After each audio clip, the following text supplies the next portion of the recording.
proof that a guy who's made a name for himself as a businessman can actually be a businessman and can transition into a successful, effective politician. Please welcome one of the great dudes out there, former New York Mayor Michael Bloomberg. Great dude.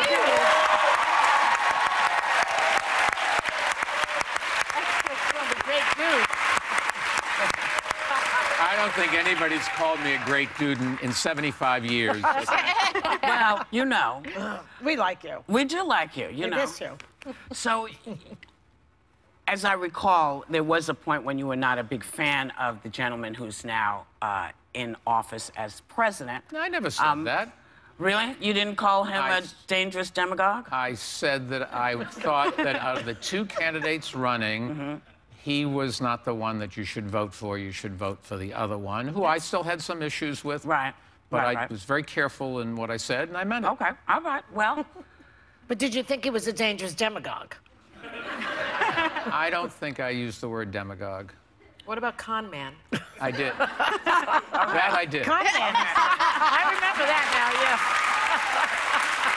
No, look, I'm just letting you know, Dana, I did ask the question.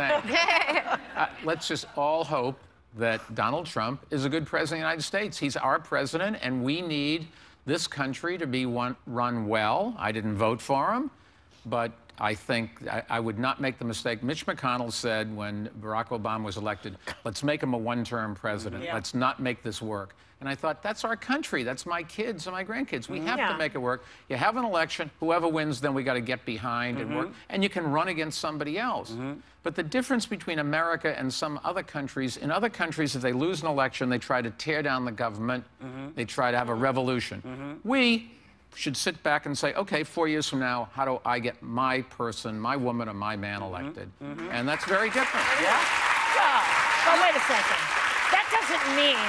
That doesn't mean that with all the crazy stuff that's going on in this administration that you should not have a strong resistance. No, and I think if you disagree, There's you should... a difference between tearing down and resisting. You should go out there, you can protest, you can elect other officials, you can write letters, you can make phone calls, you can carry signs, you can do all that. But in the end, we're a democracy. The public has spoken, whether you like the results or not. And other than with a little help from the Russians, he was elected.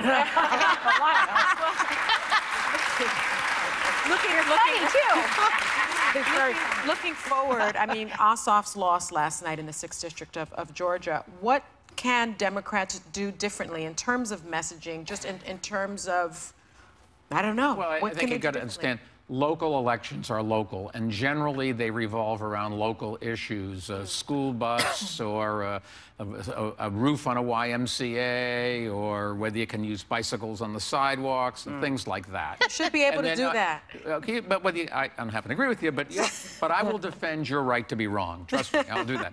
But I think you got to be careful in not reading too much into this election. Although I will say one thing, maybe it shows that all the money in the world can't buy an election.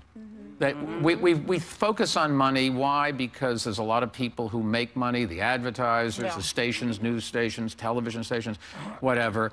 But the public is a lot smarter than people give them credit for. And they look and they see and they decide. And Donald Trump showed you can get elected president of the United States without spending a lot of money. I don't know whether he spent any money of his own. Well, he got a lot of free advertising. No, let's not even talk about that. He got a lot of free advertising because he said things that the newspapers and television stations thought the public wanted to hear. The press is very democratic. They give you what you ask for, and if you want embarrassment and failure and scandal and sensationalism, that's what you're going to get. And if you don't, they know because you stop watching or you stop reading, and they'll change. And Donald Trump had a message. I thought, when I was listening to you backstage, make America great again.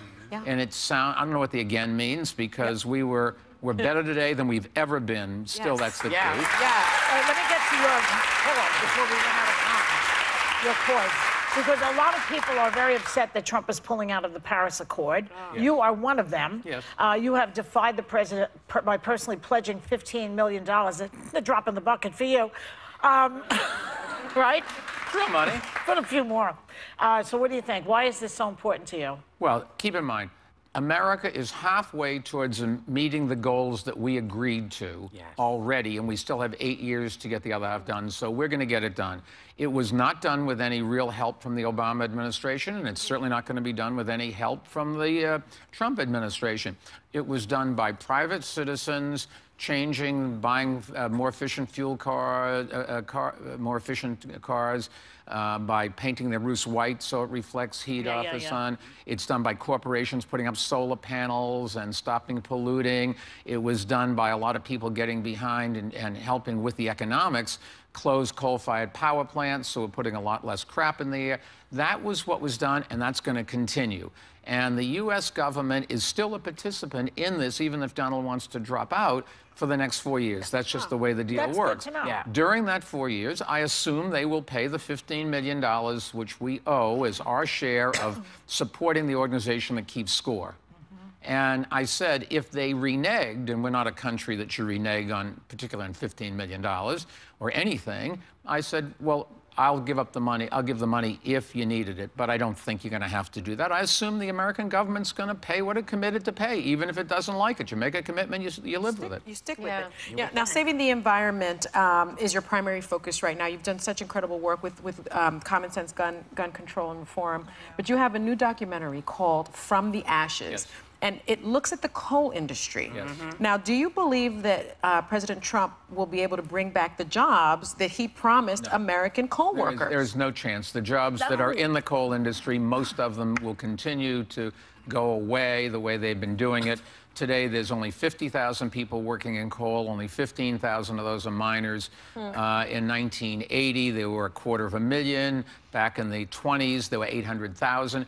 What's happened here is two things. One, people are using less coal because it's the most polluting thing you can do.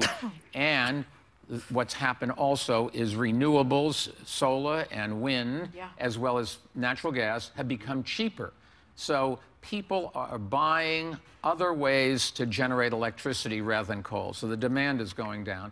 The other thing is technology has automated the way they dig up coal.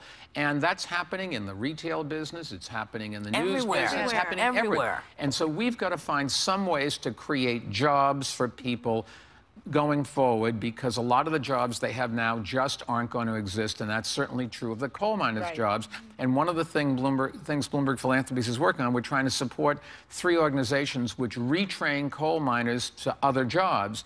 Unfortunately, in the president's proposed budget, which probably will be modified before it gets adopted, he takes away money from one of those organizations. Really? But nevertheless, the important thing is not what Donald Trump does. The important thing is what we all do. We have to find ways to create jobs, and everybody in this room, everybody watching, the industries that you're working in are going to downsize because of technology, which means you're going to get better products at lower prices, but the jobs are going away, and we've got to find ways to create jobs, and it's better education, it's letting people come from around the world and start businesses here. We need more global trade if you want more jobs. You sound like you have, I'm listening to this, and you sound like you have a political platform for president that you're launching right now.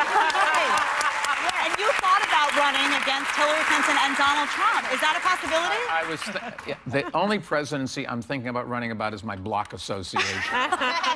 Been there, done that. He's the only Republican I've ever voted for is Michael Bloomberg. You sound like I wasn't even a Republican. Yes, you were. You sound like, I think one of the issues with politicians right now is that there's a lot of slogans and not a lot of actual action, where you're talking about transitions of jobs from coal to other industries. These are things that people want to hear. So well, they want to hear, but they want to see it done. That's right. That's right. Yes. And so we've got to find ways to do it and go and implement, and that's where I'm spending my time trying to do it.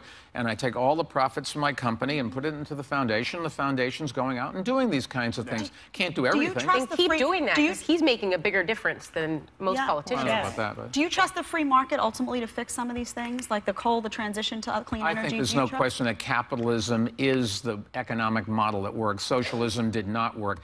The trouble is we've got to make sure that capitalism includes everybody and not just some people. But in the end, if you want jobs, you have to have... But it has to include everyone. You have to try to include everyone. I don't think you can ever get there, but we have to keep working and not give up. And if sometimes things you try fail, you got to come back with other ideas to keep doing that. That's right. And that is the real message. Michael Bloomberg, we thank you. Thank you. From the Ashes premieres this Sunday on National Geographic Channel. Check your local listings for time. And members of our audience, you're all going to get this book, okay? You're all getting